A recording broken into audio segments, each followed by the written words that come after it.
Hey, what's going on, everybody? Tino Mac here. I saw Taken 2 tonight. Taken 2 Electric Boogaloo, or Taken 2 Liam Neeson wallops on some Europeans and gives them the what for messing with his family. Taken 2, it's directed by Oliver Megaton, who directed Colombiana, a movie which I haven't seen. It's also written and produced by Luc Besson, who made the movie La Femme Nikita, The Professional, one of my favorite movies, The Fifth Element, and the first Taken. So he came back as writer and producer for that. We have Liam Neeson, Maggie Grace, and Famke Janssen returning, reprising their roles from the 2008 predecessor Taken. And we also have also returning Liam Neeson's his buddies, his CIA friends, and the French cop. All those guys have little cameos in this movie. So basically we catch up. It's been 4 years since the incident in Europe where Liam Neeson's daughter, Maggie Grace, was kidnapped and he had to go through a hell of a lot just to get her back. We catch up with this guy. He's very overprotective with his daughter, which he should be with all that happened.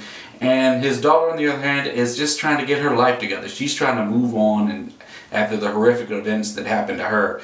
And Liam Neeson's not so happy about her dating life. He's really concerned about her and, you know, trying to teach her how to drive and just trying to make her safe. And also trying to rekindle a romance with his ex-wife, played by Famke Janssen. And so when Liam Neeson takes a trip to Istanbul to do some security work, he's surprised by his ex-wife and daughter, who want to spend the weekend with him.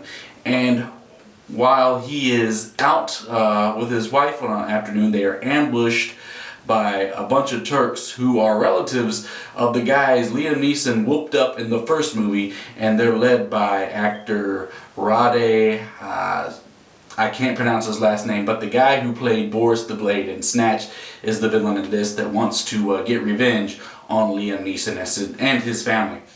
So Liam Neeson and his wife are surrounded by these guys, and so basically he has special instructions on what he wants his wife to do, and he calls up his daughter at the hotel and gives her special instructions on how to survive this situation. Yeah, well, first off, Liam Neeson is a badass again in this movie. I mean, his character should basically get the Father of the Year. Like I said, he's watching over his family, you know, his daughter, trying to teach her how to drive, trying to keep her safe, and just fucking up any terrorist that tries to fuck with him and his family. There's a scene where he's cornered in like a little town square in Istanbul, and there's like 5 guys coming at him and to come with like a lead pipe. He gets the lead pipe from a guy and just starts walloping on everybody, just pistol whipping motherfuckers. And you're just wondering why these guys just don't back the way and say, hey, look, man, this guy just took out 5 of my friends. I don't really want to fuck with this guy. But yeah, he's awesome. Liam Neeson is always good in everything he's in. Even Love Actually, I'll be honest with you that. Yeah, Liam Neeson is still a badass in this movie.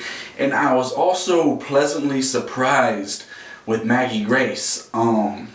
She's back as the daughter, as you know, and she's given a lot more to do in this movie. I really liked her performance, you know. She's just taking jumps, jumping from rooftop to rooftop, climbing on ledges, chucking grenades. And I love the father-daughter chemistry with her and Liam Neeson in this movie. Especially in like the big car chase scene. She has a lot of, she does a lot more in this besides just, in the first one, you know, she was drugged up and laying around. But this time she's just running from the bad guys, doing all sorts of crazy shit. And just, it's like Grand Theft Auto with her and Liam Neeson. They're just plowing through the roads of Istanbul, just knocking over fruit crates and shit like that. And those were some really exciting scenes. But also, sometimes those scenes got a little long. And you just kind of got uninterested with it. The movie's about an hour and a half, but like I said, some scenes just drag it out where it's kind of slow. And there are parts where I just wanted to take a nap. Got kind of bored with it a little bit, and the guy that plays the villain, Rade S, let's just call him that because I can't pronounce his last name. His performance was okay. Nothing too great. He just kind of seemed punkish in some parts, and there was a scene where they have Liam Neeson kidnapped and he's tied to a pipe, and the guy's in his face talking shit to him, what he's going to do to his family and how he's going to take care of him. And I was wondering why Liam Neeson just didn't get it over with that guy right then and there. He should have just kicked his legs up and snapped his fucking neck, and that would have been it. Yeah, that would have been a quick end to this movie. Yeah, and the climax was very anticlimactic. You had this huge chase scene with Liam Neeson and Maggie Grace, and they're trying to get to the U.S. Embassy. And once they get there, he goes back to try to rescue his wife. And all the guys he goes through, you know what's going to happen. You know he's just going to beat the shit out of these guys. And when he finally comes face to face again with the man that has it out for him, you're expecting this big, you know, throwdown, free-for-all. And nothing like that happens. It just kind of they have words, and it goes. It's a come and go type climax. But I did like what Liam Neeson said to the guy. Liam Neeson's last words to the dude was pretty damn awesome. But other than that, you know, I was kind of let down with the climax of the movie. The movie also features the song Real Hero that you may have heard in the movie Drive, which is by Electric Youth. It's a pretty awesome song.